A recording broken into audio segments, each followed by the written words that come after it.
Hello, Western Oregon sports fans, and welcome to this edition of Wolves Weekly. Getting the opportunity today to talk to head men's cross-country coach and women's cross-country coach, as well as all the track and field ones, Coach Johnson, coming fresh off your appearance at the NCAA National Cross-Country Championships.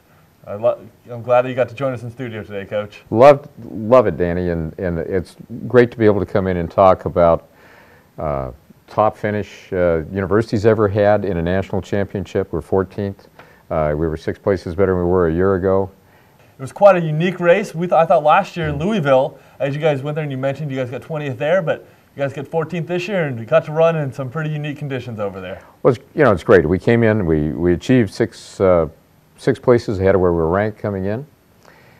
We put in the half-inch spikes. We knew it was going to be a little sloppy out there, and it was a race time, probably the worst conditions we had all weekend in terms of just what was taking place at that time. It was about 23 to 25. It started snowing. Wind was about 10, 15 miles an hour out of the east.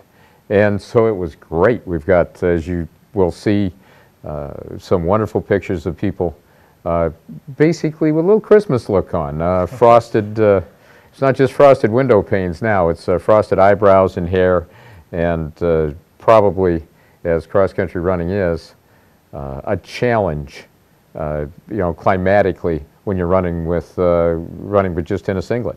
Well, I want to talk to you. The word you use every single time when I have the opportunity to talk to you, both on Wolves Weekly and maybe around campus, is opportunities and achieving on some goals out there. And it seemed like you guys took advantage of both those ones. You guys had the chance to show yourself at a national level, and as you mentioned, 6 spots higher than what you guys were predicted going into the meet. And 6 spots higher than last year. And I think the best part is that we take people like Dan Sprinkle and Connor Kassler, and their great runs. Both of them had, really very fine races. A lot of the people had good races, but those two guys had solid, very solid performances. But everybody did well in what could otherwise be figured to be challenging conditions. But the thing that I really enjoyed about this is it seemed like every team there met the challenge of the weather. I didn't see any complaining. I didn't hear anybody concerned. Everybody was focused on the goal, their goal. And so in our case, our goal, it came near to achieving, and it probably exceeded most other people's expectations.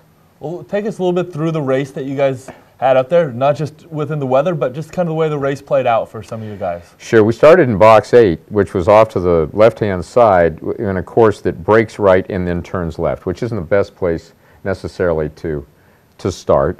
But we started next to some good teams, but we didn't really get out that well. And it was a congested first turn, and we got blocked back and spent most of the rest of the meet to a person passing people. And particularly, I think, Connor and Dan and Lucas, I think Kyle was pretty even, but Connor and Dan and Lucas really held themselves in good form as they worked the way through the race all the way to the finish. And once again, I just have to say, I can't say enough about our people in the last 1,000 meters. I mean, certainly you got passed by 1 or 2 people, but by and large, they probably passed 8 to 10 people in that last 1,000, and oftentimes 3 or 4 in the last 200.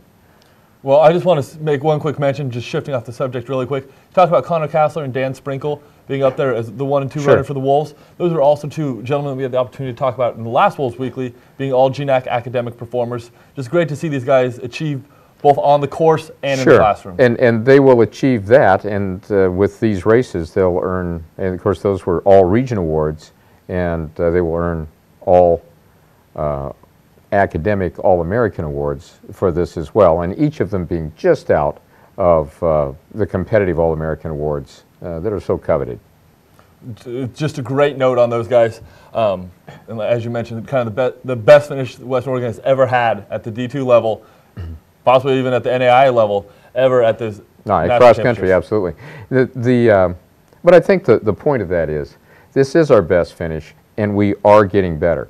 And we've, particularly in cross country, and in large measure in track, we're winning conference championships, not in cross, but in track. And because we're competing in cross against some of the best teams in the country. We had 4 teams from our conference in the top 14. And other teams that, had they been there, may have finished in the top 20 or 24. So the competition to get into the meet is really great.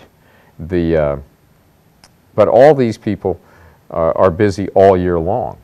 And so it's not just cross country, but indoor track and then outdoor track.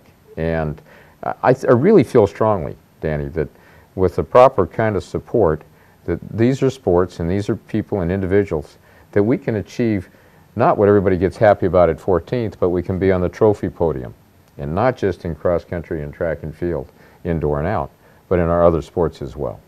And you make a quick mention of that one. I just want to say, like you said, these guys are not satisfied. You're very happy about the 14th place finish, but I thought it was very interesting that when we had the opportunity to talk on Saturday, that you guys want to get right back out there on the track, on the course, and continue to get better. It's been this morning. I just met this morning with the guys team. I met after the region meet on Monday after a disappointing race for the women as they wish to move forward as well. And we got together on Monday and maybe had our best training of the year as we start track season.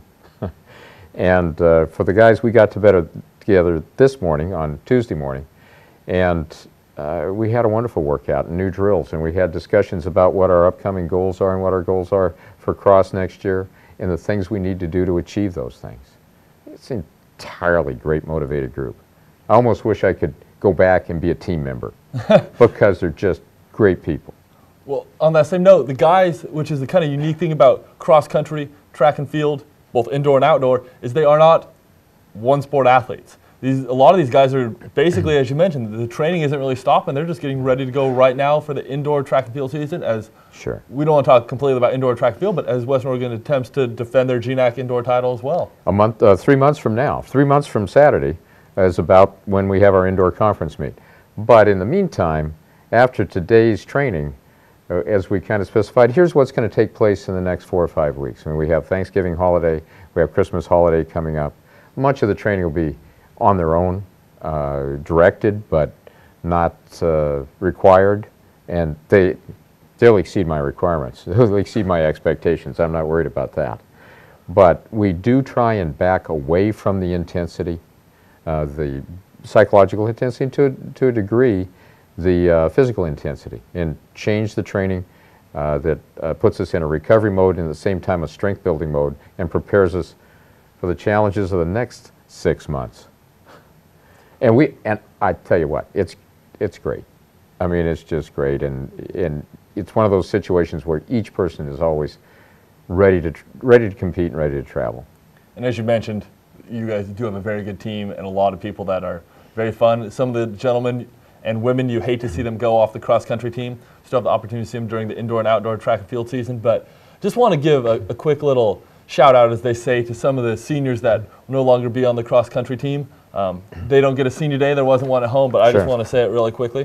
We have Dan Sprinkle, 3-time GNAC Academic All-American. Lucas Fenley, ran for the Wolves there in the championship. Kyle Larson, incredible member for the team, ran on 2 national championship teams. And Zach Massari, unfortunately got hurt this year, but has been a part of the team for many years. Right, and he got hurt, but he was still able to train to a degree and made other people better.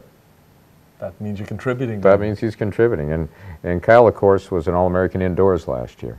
And Lucas was our focus setter this fall. Whenever we needed to know what we needed to do, I'd ask Lucas, and he'd just say, focus. But he was right on. That's what we needed to do.